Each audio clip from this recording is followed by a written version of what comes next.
આજે મુખ્યમંત્રી દ્વારકા જિલ્લાના પૂરગ્રસ્ત વિસ્તારની હવાઈ સફર કરી અને આરએસપીએલ ઘડી જે છે ત્યાં આના તંત્ર સાથે સમીક્ષા બેઠક કરવાના છે। ત્યારે મારે મુખ્યમંત્રી શ્રીને જાહેર માધ્યમોના માધ્યમથી એક સંદેશો પહોંચાડવો છે કે તમે જે આરએસપીએલ ઘડીમાં ઉતરવાના છો, જ્યાં સમીક્ષા બેઠક કરવાના છો, જ્યાં ખેડૂતોની વેદનાઓ સમજવાના છો, તો આરએસપીએલ ઘડી જે છે એ જ ઘડી એ કંપની એવી કંપની છે કે જેણે ખેડૂતોના ખેતરો બિનકાયદેસર રીતે પચાવીને રાખ્યા છે। તો મુખ્યમંત્રી શ્રી આપ શ્રી ત્યાં લેન્ડ ગ્રેબિંગ એક્ટ મુજબ આરએસપીએલ ઘડીની સામે તમે ત્યાં ફરિયાદ દાખલ કરાવીને જજો।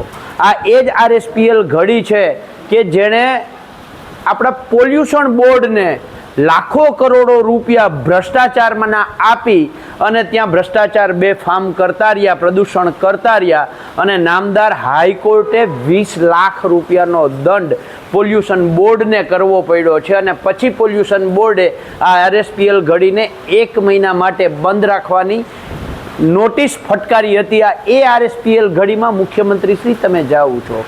આ એ આરએસપીએલ ઘડી છે કે જ્યાં લઘુત્તમ વેતન કામદારોને આપવામાં આવતું નથી। જે કામદારો ઊંચાઈ ઉપરથી પડી જાય કે કારખાનામાં અહીંયા કામ કરતાં કરતાં હાથ પગ વિહોણા થઈ જાય છે તો એમને કોઈ પણ જાતનું વળતર આપવામાં આવતું નથી। એ આરએસપીએલ ઘડીમાં તમે જાઓ છો। આ એ આરએસપીએલ ઘડી છે કે જ્યાં સ્થાનિક રોજગારી જે આપવાની હોય છે નિયમો અનુસાર એનો 0% અમલ થતો નથી। તો મુખ્યમંત્રી શ્રી તમે કાન પકડી અને આરએસપીએલ ઘડીના માલિકને કહીને જજો કે દ્વારકા જિલ્લામાં સ્થાનિક રોજગારી આપવામાં આવે।